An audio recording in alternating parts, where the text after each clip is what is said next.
Our next session is cardio-diabetic medicine. Here chairpersons are Dr. Ashok Mukherjee, Dr. Indranil Moitro, and Dr. Jayanta Sharma.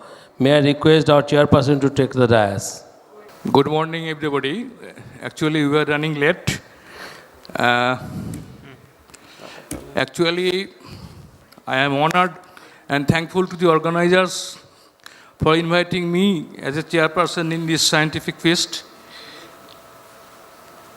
Now, this session has two topics.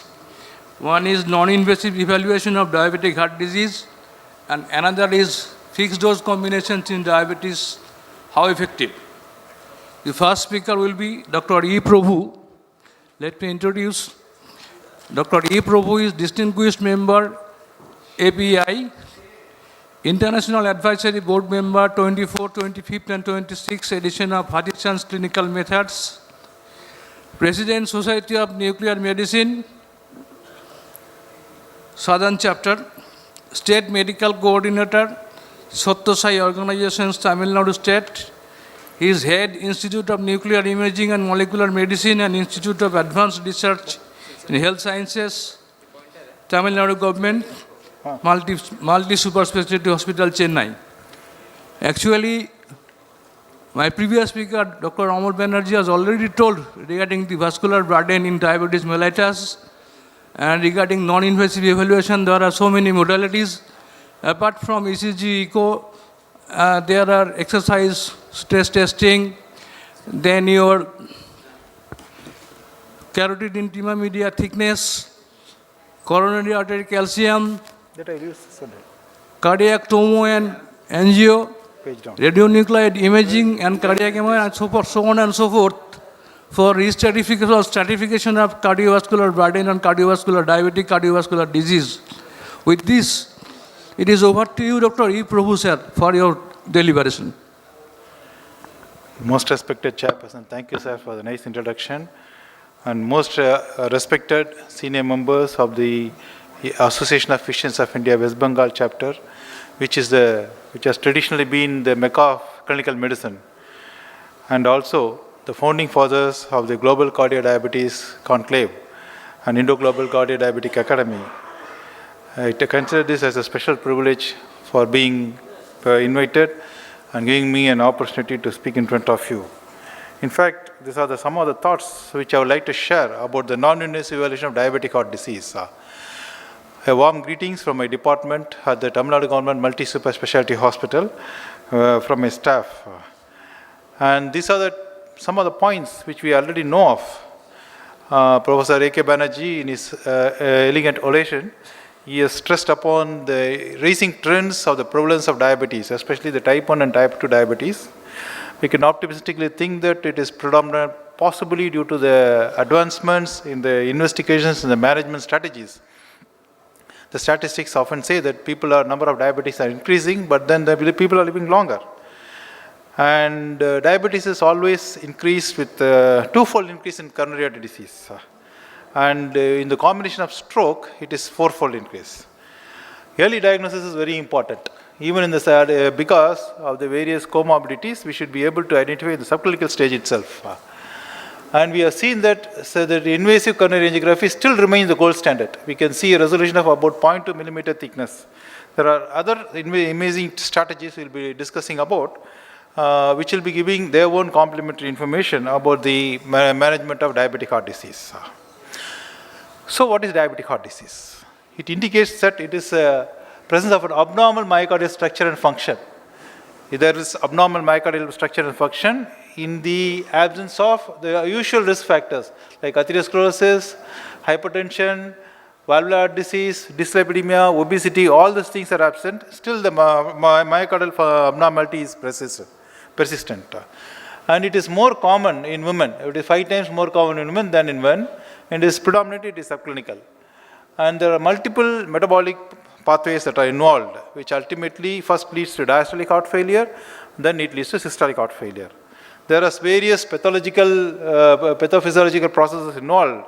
Our previous orator has discussed in elaborate, and which causes apoptosis and cell death. This is how it is. There is hyperglycemia, insulin resistance, hyperinsulinemia, thyroid dysfunction, which causes cardiac insulin resistance and various metabolic disorders, which upregulates the inflammatory mediators, which causes microvascular disorders. Cardiac stiffness increases, diastolic dysfunction happens, there is hypertrophy, fibrosis, and when the dysfunction persists, it causes systolic dysfunction, and finally the cell death. So actually, this is what it is. There is altered myocardial metabolism. There is glucotoxicity and lipotoxicity increases. There is intestinal fibrosis, endothelial dysfunction, and diabetic macular disease and coronary atherosclerosis. This causes the change in shape of the LV itself. From a potato-shaped heart, it becomes more a tomato-shaped heart. And we can see that the non-contractile, the base of the heart, it has become more prominent. And the geometry is altered, and the circumference is shortened. The circumference is lengthened, which causes failure. As a consequence, what we do is, there is a shift in strategy how to manage the diabetic heart disease. Previously, we were more interested in maintaining the euglycemic level. And then, nowadays, our strategy is to minimize the cardiac risk and identify the other comorbidity factors. And the presence of diabetes itself, it increases the 10-year cardiovascular risk in more than 20% of the patient in non-diabetics. And in a big study, which in a meta-analysis, what it says is that with people with diabetes without prior MI, there is lower risk of diabetic coronary disease. This is something which is quite interesting. Perhaps because people are being subjected to repeated medical tests, and they are, because of the increased awareness, lifestyle modification, and the risk of developing CHD is decreasing. And there is extensive debates how to manage whether to routinely screen the diabetic heart disease or not, about the economics involved. But then screening is definitely helpful for any subclinical disease. These are the imaging strategies. And what we commonly use is non-invasive imaging study, the CT coronary angiography, where we see the structure and anatomy. Then the MR imaging, we see the structural as well as anatomy. The radionuclide method, where we see the blood within the ventricle alone. We can see the various segments of the ventricle, whether it is contracting in synchrony or asynchrony is there. Then we have the cardiac SPECT. We see the myocardial perfusion imaging, where we can see the three-dimensional depiction of the heart. We can, the orientation of the ventricle can be modified. We can cut the slices of the ventricle into 2.7 millimeters thickness. We can evaluate how each slice is contracting. The same applies to the cardiac PET also, where we use different set of tracers which are which emit positively charged electrons or positrons, which exist only for a few seconds to a few minutes. It helps us to dynamically image the various metabolic processes involved. Then we can see the neuroreceptor distribution of the heart with meta-iodo-benzoate MIBG imaging. And these are the various relatively sensitivity, specificity, the various imaging strategies. What happens is, there is increased risk in CT coronary angiogram. One CT coronary angiogram gives more than 750 to 800 chest X-ray amount of radiation. Whereas, even though, but in nuclear scans it is less. In previous days, this particular strategy was not available, but in a city like Kolkata, it is very extensively available, and as a physician, we are required to, we wish we can make use of this imaging method more frequently. That gives us more amount of information and makes us more confident in the patient management. There are other strategies like the transesophageal echoes, which help us to diagnose infective endocarditis, the severity of the valvular heart disease, then intracardiac stents, prosthetic valve evaluation, and the cryptogenic stroke studies. Then the cardiac MRI, where the cardiac hypertrophy, arrhythmogenic right ventricular cardiomyopathy, infiltrative myopathies, all these things can be used. But in a patient with heart failure, the problem is it takes a long time. So for the patient to lie down in a supine position, some of the strategies are quite difficult. So we have to optimize what is best for the given patient, the given clinical condition. Just to give an idea, this is the radial label we use in nuclear cardiology techniques, and which is only a clear transparent liquid. We use, if you want to measure in weight, we use 15 to 20 micrograms or nanogram level substance, and that emits invisible radiation called as the gamma rays. And this is tagged with a carrier molecule called as a radiopharmaceutical. Very little amount of tracer is injected, goes to the target tissue, this is the myocardium, and we use the sophisticated equipments, and this is how the images are generated. We can stress the heart by either by physical method, by making the patient run on a treadmill or isometric hand grip, or by pharmacological methods. Then we have dobutamine, then we have chronotropic agents like atropine, and then we have adenosine, which causes vasodilatation. Diprodamol can also be used. But in our day-to-day practice, in our center, we are using adenosine very extensively, because the 6 to 8 minutes, the entire protocol is over for us. And by and large, it is relatively safer for the patient, especially for a patient who is old, unwilling to exercise, or the patient who have amputation and other physical disabilities to exercise. This particular strategy helps us to bring out a subclinical heart disease. These are the tracers we are using. This the system maybe is the one which are very commonly used, and it goes into the mitochondria. In a normal myocardium, it is rich in mitochondria. In ischemic myocardium, the mitochondrial number is reduced, whereas in infarcted myocardium, the myocardium is replaced by fibrous tissue. There is no mitochondria. As a consequence, the tracer uptake does not happen in that particular region. We also use FDG, fluorodeoxyglucose, to study the altered glucose metabolism, especially in the myocardium, where the myocardium shifts to glucose metabolism. And we use for neuroreceptor imaging the meta-iodine benzoyl. This is how it looks like. What happens is, this is a short axis views, horizontal long axis and vertical long axis. What happens is, this is at 12 o'clock position of the anterior wall, 9 o'clock is the septum, 6 o'clock is the inferior wall, and this is the lateral wall, 3 o'clock is the lateral wall. What we are seeing is the anterior to septum, there is a huge big perfusion defect, and it is getting, during rest images, it is getting reperfused. If there is a degree of reperfusion, we call it as a reversible perfusion defect or ischemic area. And this is what it is. In the anterior wall also, in the corresponding, and the horizontal reconstruction also, in the corresponding images, we are getting the perfusion defect, which are getting reperfused. On the other hand, this is the inferior wall, where the perfusion defect is persisting both the stress and the rest images, and in all the projections, all the slices, and this is an infarcted tissue. And this is the only strategy that helps us to understand the myocardial stunning and the hibernation, and the myocardial hibernation. Both indicates there is a viable myocardium. Only difference is in stunning, the contractile activity resumes after a period of time. We can't predict when the contractile activity can resume, but then it will be able to help objectively evaluate where there is stunning happening. And in the system BB scan, we see the myocardial ischemia on the anterior and septum wall, like a study which was previously there. Whereas when you use fluorodeoxyglucose, FTG PET scans, we can see the ischemic myocardium taking up more of glucose. So here there is a discrepancy where it is. When the ischemic myocardium switches over to glucose metabolism, whereas the normal myocardium is the fatty acid metabolism, we will be able to demonstrate more in the myocardial perfusion studies. And this is the time taken for the tracer when it is administered in the lower limb. Almost within a minute, the entire body is perfused. This is how it looks like in a PET scan. And also, we use a tracer called as rubidium-82. We'll be able to bring out the dynamic perfusion changes. We can, even though the images look deceptively normal, when the ischemic segments, global ischemia persists, the coronary flow reserve is very less. When the CFR is very high in the normal myocardium. So we will be able to objectively determine how much amount of tissue per gram of myocardial tissue per minute per ml, how much amount of perfusion that is happening over a period of time. That helps us to identify objectively. And in the presence of diabetes and heart disease, we can see that the mortality rate is very high. And whether it is heart disease or not, in the presence of diabetes, diabetic itself, when the CFR is less than 1.6, we can see that it's high. Whereas in the CFR is less than greater than 1.6, the mortality is less here. Especially in women in imaging, the breast attenuation causes a lot of interference, and this particular tissue we are having multiple strategies how to overcome the breast attenuation. We'll be able to find out the myocardial perfusion changes non-invasively, and these are the various sensitivity specificity parameters.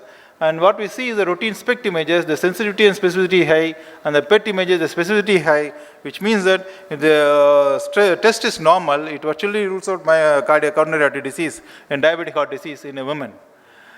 And this is something new that is happening. We are going to hear more about flupridase, which is undergoing clinical trials, which is being extensively used in the West. It is yet to be used in our country. And this will help us to more objectively, more clearly bring out the myocardial perfusion that is happening when we compare to the systemic images, what we routinely use in our clinical practice. These are the list of new cardiac imaging tracers which are going to be talking about in the future.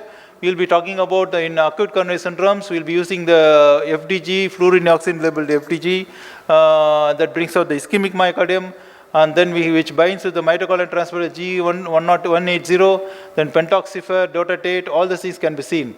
This is the only modality which helps us to find out vulnerable plaque. 60% plaque may be vulnerable, whereas 90% plaque might have been organized, which has a lesser risk of rupture. All these things can be brought out in this. Then myocardial apoptosis by using annexin. This is a well-established tracer. Then we have microcalcification that can be visualized by sodium fluoride imaging. And then dotatate imaging, which is available in our several centers, which helps us to find out the macrophages, somatostatin receptors, and then the response of the myocardium to chronic chemotherapeutic agents that can also be visualized. So which modality is superior? Way back in 2009, 2013, various recommendations came up comparing one modality with the other. It finally turned out like comparing apples with oranges. Each modality has its strengths and weaknesses based on the imaging strategies in a given clinical condition. So then the recent guidelines are shifted, which says that in the given clinical condition, we may have to use multiple modalities, and a combination of modalities will be able to bring out a better sensitivity and specificity. No single modality is more superior than the other. But still, the invasive coronary angiography remains the gold standard.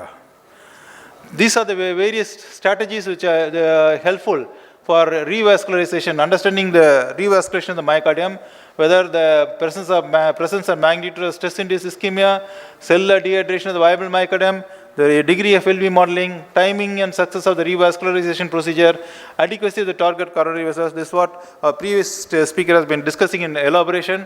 And what you have to understand, that nuclear imaging strategies help us to bring out when the perfusion abnormalities happen in the very beginning stage itself.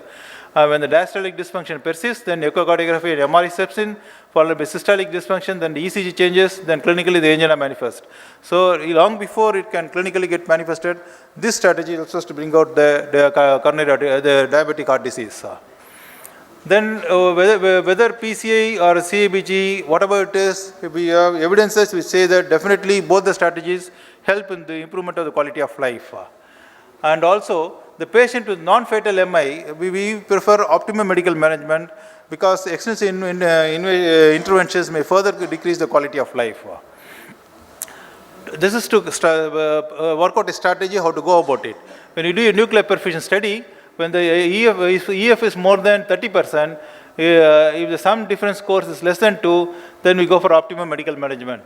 When sum difference score is between 2 to 7 or 7, when the EF is about 50 to 30%, we call it as an intermediate risk, and we go for coronary angiography. Whenever there is an obstruction, then we go for revascularization or optimum medical management. If it is less than 30%, it is very high risk. Let us not waste time on all the other imaging modalities. Straight away go for invasive coronary angiography, map out the obstruction, and then we go for optimum medical management or the revascularization strategy, depends upon the patient's requirement. To sum up, the cardinal features of diabetic heart disease is it includes cardiac stiffness, cardiac dysfunction, myocardial fibrosis, hypertrophy, diastolic dysfunction, systolic dysfunction. And non-invasive imaging tools helps us to detect atherosclerosis, detect the coronary artery disease, whereas the functional studies help us to find out in the subclinical stage itself. In general, depending upon the local expertise available, like for example, and also the strategies vary depend upon the operator. In case of an echocardiogram, a person who, like me, who have less experience in it, we may be able to give a higher estimation, maybe 80 to 90%, sometimes 103%, 110% echocardiogram, because in a hyperinflated lung field, it is very difficult for me to find out the papillary muscle intervention insertion. Whereas a more experienced echocardiographer can give as good information as a coronary angiogram. And the stress MPA will be able to refine the risk estimation in asymptomatic diabetes patients. And routine screening is whether it is being contemplated in several studies, but in our clinical experience, we find that it is definitely helpful in a diabetic patient. So this is where you are proceeding. Every strategy is advancing with the refined advancement in science and technology. The MRI uses extensive gadolinium double DTPA strategy to find out the myocardial perfusion. Then copper 68 level, technetium 98, indium 111. These are the studies with traces which are using in nuclear strategies for understanding the viability. Then we use certain tracers which use beta emitters to knock off the abnormal DNA long before it can give a wrong signal like cardiac amyloidosis, heart failure, all these things could be manifested. And then we have the fluorescent probes to find out the receptor protein level estimation. So many developments are happening in various fields. It is often very difficult to catch up, but then as a practicing physician, we are expected to know a bird's eye view of everything. So thank you very much for the great opportunity, sir. That was a wonderful discourse on the non-invasive management of our diabetes and heart disease. Any questions from the audience, please? I think an excellent, lot of new information has been given from your side. Coming to clinical perspectives, we are clinicians actually, otherwise asymptomatic diabetic, type 2 with some risk factor stratification. There is always a question of whether to investigate these patients, particularly CT, etc., CT angio. And sometimes CT angio is prescribed. You see, CT angio, coronary angio is prescribed. And when there is some problem, again, invasive angio. Yes, sir. So I think it's perhaps something which is somewhat a cost, it's not cost effective at all. I agree with you. So CT angio has become a, and what is the impression about the coronary artery calcium score, CAC score, I think sometimes can be done. About your last presentation of this ejection fraction 30%, above 30. Yes. Do you think that you are satisfied with 30% ejection fraction below and above 30% optimum medical therapy? Say as for example 30 to 40 ejection fraction. Will you be satisfied with your, without any ischemic evidence, with your optimum medical therapy? It should be 30% or it should be 50%. We are all happy when the ejection fraction is 50%. It's about 50, yes. So I will take up in two parts, sir. The initial component, because of easy availability of the expertise, there is less operator orientedness. So we prefer CT angiogram, and CT angiogram gives a more anatomical resolution. Not only the anatomical resolution, we will be able to identify the structures above and below the heart, the relation of the heart to the various surrounding conditions, various tissues in the chest, the organs in the chest. All these things can be done.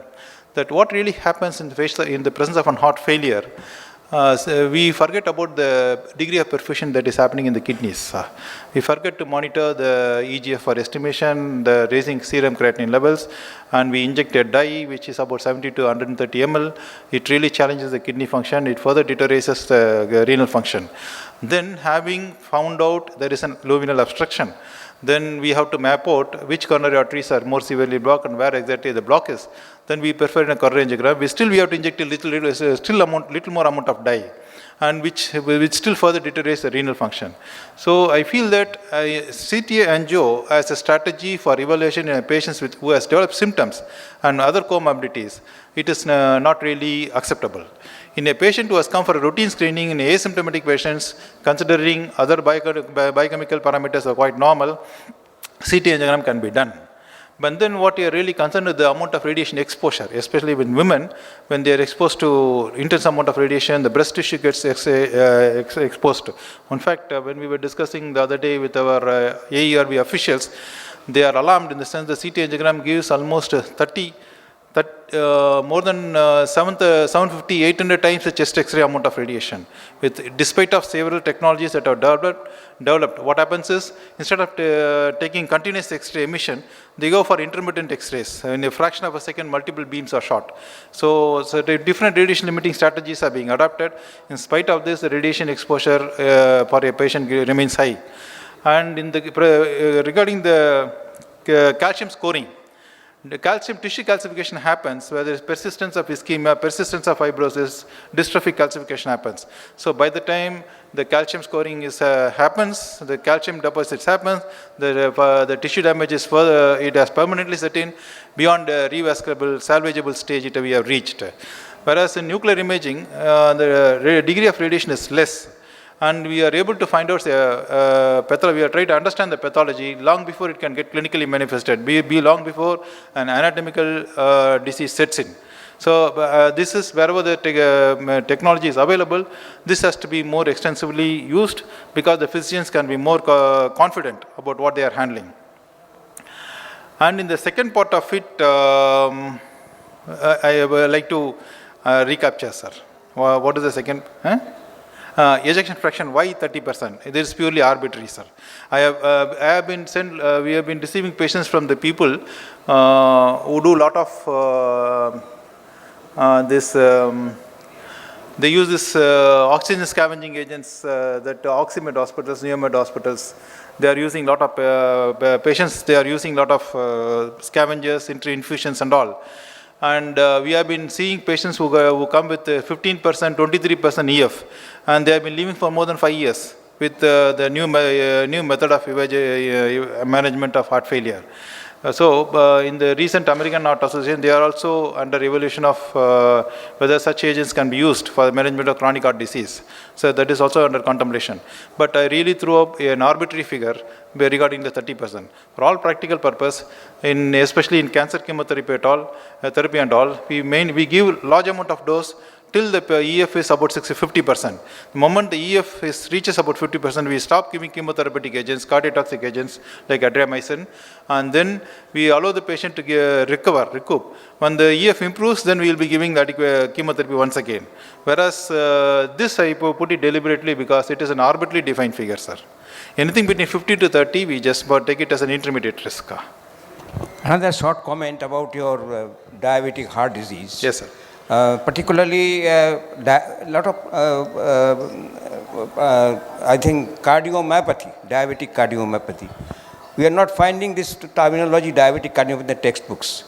And they are saying that mostly it's vascular, either macro or microvascular. Yes, sir. So, is there any comment from your side on this? Obviously, sir. I also fully agree with your observation, sir. It is predominantly vascular.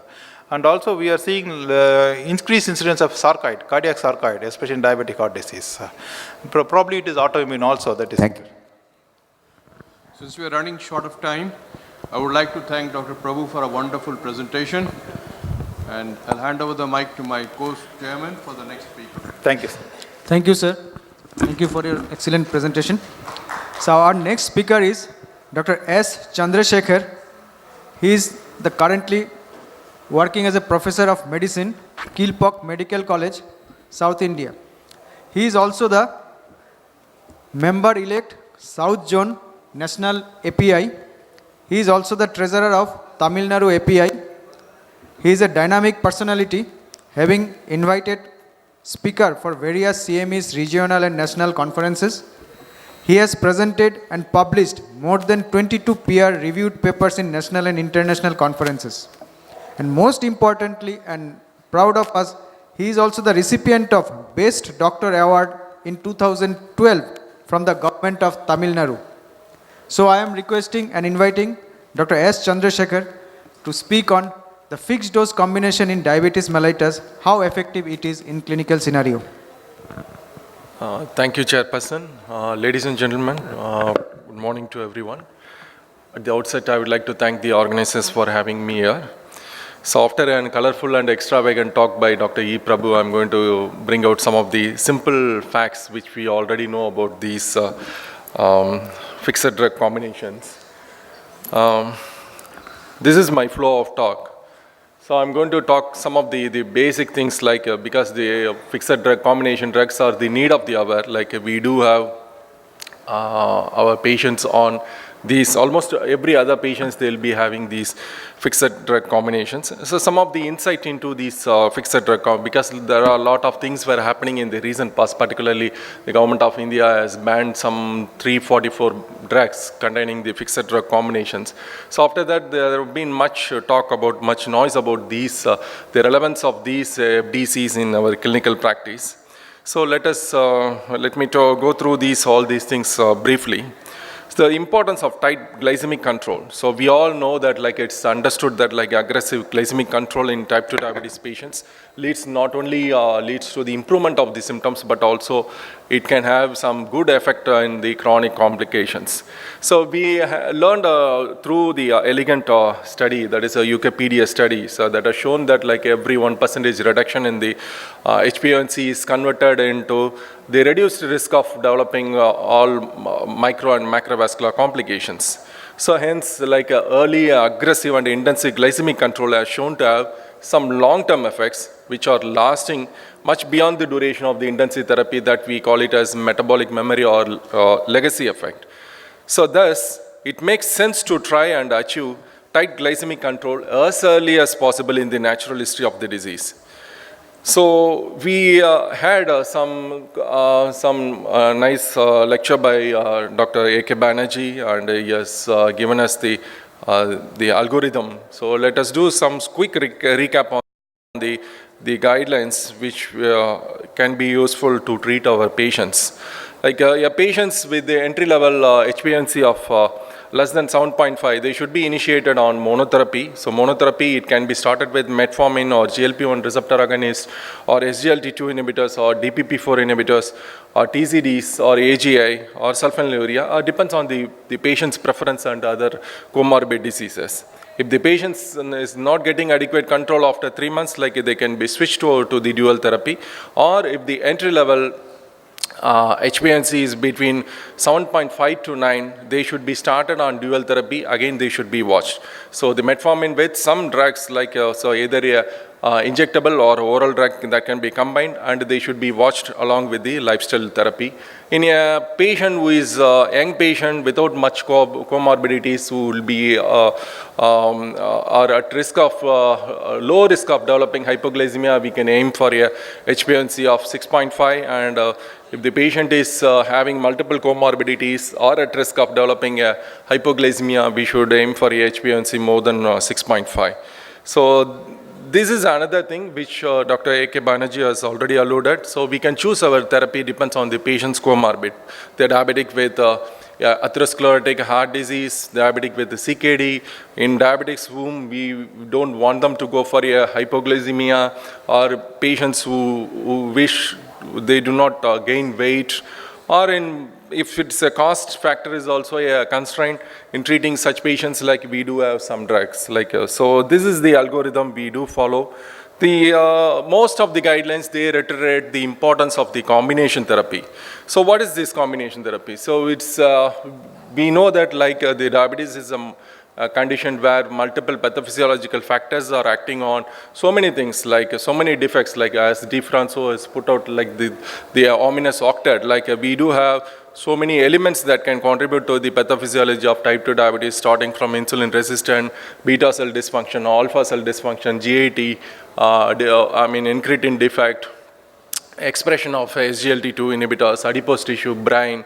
There are so many things that can interplay rather in the pathogenesis of type 2 diabetes. Of course, we do not have a magic bullet which can address all the core defects. So that is very unfortunate, and we don't have that. But most of the patients with the drug-naive patients, when they are put on monotherapy, so it try to address one single core defect that sometimes inadequate to achieve the glycemic goals, and as a result, the patient is at risk of developing exposure to a prolonged hyperglycemia and of course the diabetic complication. There is another elegant study, which is an observational study, one of the largest study, that is called Achieve study, which has shown that most of our patients are in the HbA1c of globally, I'm talking about globally, so HbA1c of 9.5%. So that is little bit alarming, and there are been some inertia from the doctor's side also, from the physician's side also, when the patient is put on monotherapy, it takes at least 9 months for the physician to make a combination therapy. So if the patient is already on combination therapy, it takes some time. Say, for example, they say that 14 months for the physician or clinician patient to accept the triple combination therapy. So if they are not under adequate control. So hence, like the combination therapy is the need of the hour, and they should have some complementary mechanisms of action that has become the cornerstone in the treatment of diabetes management nowadays. So the combination is necessary because because of the natural history of the diabetes, like as it goes, like the glycemic control withers away over a period of time, and you put the patient on monotherapy, subsequently combination therapy, sometimes with insulin or with the triple combination therapy. So this is the eventuality we face as the diabetes goes on, as a natural history of the disease itself. So most of our patients, they do have other diseases in addition to the diabetes, like hypertension, dyslipidemia, and other comorbidities that may require some pharmacotherapy. So the patient would be taking multiple combinations of therapy. So that needs to be addressed properly, and it should be individualized. So this eventually creates a pill burden with the most of our diabetic patients. So most of our diabetic patients with hypertensive, like they would be taking at least 3 or 4 drugs for that matter. Like so when the HbA1c, when we try to bring down the HbA1c to a glycemic target, like naturally the pill burden goes up. In addition to that, they would be taking some, in addition to the OHAs, they would be taking drugs for antihypertensives, statins, and some cardioprotective agents also they would be taking. So these patients are taking multiple pills. So this will add to their burden, so it can result in poor adherence in terms of inconvenience of administration or remembrance. So this multiple pill definitely will put the cost of the patients very high. So that is also another thing, and may psychologically may have a negative effect on the patient's course of the illness. To solve this, like we do have the FDCs. We have been using these FDCs in India for more than 2 decades, and there have been some regulations have been put forth since 2010. Like we have got some regulations from DCGI to how ideal FDC should be there. So quick recap on what is this FDC. Like it's a formulation of 2 or more active ingredients combined in a single dosage form, available in certain fixed doses. So it produces, we all know that like it produces a medication adherence that is more important, and improves the patient compliance also. So this FDC concept is not new to the diabetic segment, as we already had some role of these FDCs in other comorbidities, like say for example hypertension, dyslipidemia, and in HIV, cancer, and in some bacterial infection, the antibiotics. So we already learned enough about these fixed drug combinations even before it comes to the diabetic part of it. So there are so many advantages with the fixed dose combinations, as I already alluded, like the convenience. So that is more important, that eventually improves the patient compliance also. The efficacy part of it, because we will be combining 2 drugs like which acts on the different core defects of the diabetes, and they would be complementary in action, in mechanism, in their mechanism of action as well. So they are tolerated, better tolerated, and the safety is less when compared to the individual drug monotherapy that is escalating over a period of time, as we are giving these drugs with a low dose, very low dose. So of course it's packet friendly, and it will definitely improve the patient's psychological aspects of the disease. Like it improves the satisfaction and the happiness, it brings happiness to most of our patients. The adherence is one thing, like as we learned that like any patients with a chronic disease, the adherence to the medication is a big challenge for any practicing physicians. This applies to diabetes as well. Because in chronic complex conditions in which polypharmacy is common, the reduction in the pill burden could potentially enhance the adherence, which may be achieved with these FDCs. So there is a study which got published in 2012. It's a retrospective analysis of the outcomes among the patients, which has taken into almost 11,000 diabetic patients, and it was observed that like non-adherence was associated with statistically significant, that is increase in all-cause mortality and all-cause hospitalization. On the contrary, conversely, 25% increase in the adherence to medication was associated with 0.05 decrease in the HbA1c. So that is quite interesting. So we talk about this needs some kind of patient education and effort from the patient as well as from the physician to promote these adherence to these patients, because that can be converted in good glycemic control as well. So among the patients with the type 2 diabetes using combination therapy, the adherence tends to be greater when compared to the single drug formulations. The tolerability is better, like as we have seen it, we have many combinations. Like you name any combination that is available in India nowadays. Like maybe after this 2016 incident, the combination, the evolution of these new drug combinations have put into restraint. So of course these drugs are better tolerated, as I shown in the cartoon. Like when the sitagliptin and metformin, when given individually, will have more side effect than when it is combined. So that is these drugs are better tolerated. And I would like to take one thing, like because we do have many combinations with the metformin. So metformin with the DPP4 inhibitor, metformin with the SGLT2, metformin with the TZDs, with acarbose, or oglibose. We do have many combinations in the recent days. But there are some combinations which we have been using for years together, like particularly with sulfonylurea. So this is one combination, that is metformin with sulfonylurea, particularly the glimepiride combination is the most successful combination. So it says that FDCs it accounts for almost 58% of the total pharmaceutical industry revenue. So particularly this metformin glimepiride combination is quite popular, and it's more in volume and value for the pharmaceutical people. So this is I'm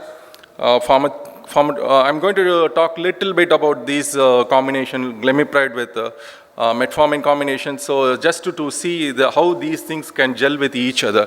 So for both the glimepiride and metformin's extended release preparation, the duration of action is almost up to 24 hours. The dosage range can be 1 to 4 milligram for glimepiride and 5,000 to 2,000 in a metformin. And mechanism of action, we all know that glimepiride is a secretagogue and metformin is a sensitizer. So this is a comparative study which elucidate the efficacy, the overall efficacy of the different combinations that is available. Of course, when compared to any other combination, the sulfonylurea with metformin, particularly with the glimepiride with metformin combination, have got a better efficacy in terms of HbA1c control. So this is a study which is again conducted in Indian subjects. The overall population taken was 93 numbers between the HbA1c 7 to 10 and whose fasting blood sugar values were more than 140 were recruited into the study, and they have been studied over a period of 12 weeks, and it is shown that when compared to the individual drug therapy, this combination therapy has got better efficacy in terms of HbA1c and fasting and postprandial control. So what about the bioequivalence? Again, when compared to the single drugs, the combination drugs have got the almost similar kind of bioequivalence as well as the bioavailability, which you could see from this cartoon, where the pink one shows the FDC and the blue one shows the individual drugs when they are given as glimepiride and metformin 2/500 combination versus the separate tablets. So there are some triple drug combinations are also available, like glimepiride metformin with PIO or glimepiride metformin with oglibose. So we do have some endorsement from the API. This is a consensus statement released during July 2017 on the triple drug combination as well. But what is the problem is so it's all started in March 2016, when Government of India banned certain fixed drug combination, which included 27 diabetic drugs where the metformin with other drug combinations. So this is a slide which gives you some idea about these combinations. When compared to any other part of the globe, India has got the maximum number of these drug combinations. So almost 25 drug combinations were permitted to use diabetic combination with metformin by DCGI, when compared to UK, where 8 combinations are allowed, and in US, US FDA approved 10 combinations in US. So this has created a little bit kind of the effectiveness.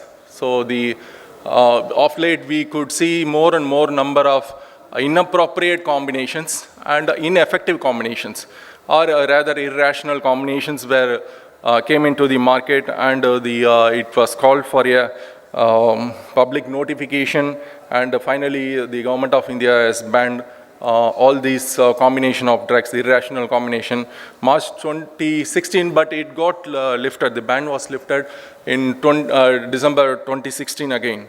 So this is a critical paper. It's a quite nice paper by Valerie Evans, published in BMJ in 2016. It says that the combinations, I'm not talking about the metformin with the DPP-4 or metformin with the recent drugs, the SGLT2 inhibitors, the metformin with the glimepiride combination, or metformin rather sulfonylurea combination. So they have taken some top the metformin with sulfonylurea combinations, and the studies related to these drug combinations, which has allowed the DCGI to permit the marketing of these molecules. So it's unfortunate that none of the trials were up to the standard. They have put a standard, they have compared it with the WHO standard with the Indian drug companies, where they are trying to market this after a clinical trial. So it's very unfortunate that none of the trials were on par with the WHO standardization. This is a very sad part of it. And to summary, we need to know all these they're not only the combination drug, like the irrational drugs, irrational combinations are also coming up. So we need to be aware of such things as well. So in summary, the FDCs definitely it will improve the therapeutic effectiveness, tolerability, medication compliance, and adherence. Of course, the cost of the therapy is more important in a setup where we practice. So definitely these FDCs, when used early on in the natural history of the disease, in optimal combination, that is more important, and dosage, offer a practical means of improving therapeutic outcomes in diabetes. Thank you, one and all. Thank you, Dr. Chandrasekhar, for your excellent presentation. So may I ask question from the audience? If there is any question for Dr. Chandrasekhar, please. I think it is an excellent presentation and a topic which is close to our heart. Yes. Because as clinicians, we have been using these combinations quite often. But when we go to the actual guidelines, as for example, latest guideline, we see that glimepiride and sulfonylurea has come down. Status has much come down, except in some financially compromised position. Otherwise, always they are talking of this sort of SGLT2, DP4, etc. Yes, sir. So I think in that way, your talk is excellent, because we have been using all of our system. The problem is that sometimes many of our patients, we see that they cannot tolerate metformin, or there is some problem, hypoglycemia. So about certain percentage, I can quote the percentage, there is some problem of toleration, and some side effects also become more with glimepiride. So we have found, particularly elderly diabetics, we have got a lot of these problems. I think otherwise, these combinations are quite helpful in our routine clinical practice. So, but the problem is that, again, the recommendation, I tell you, sulfonylurea, these combinations, again, atherosclerotic cardiovascular disease, we always see this SGLT2 and GLP-1, etc., they are coming back.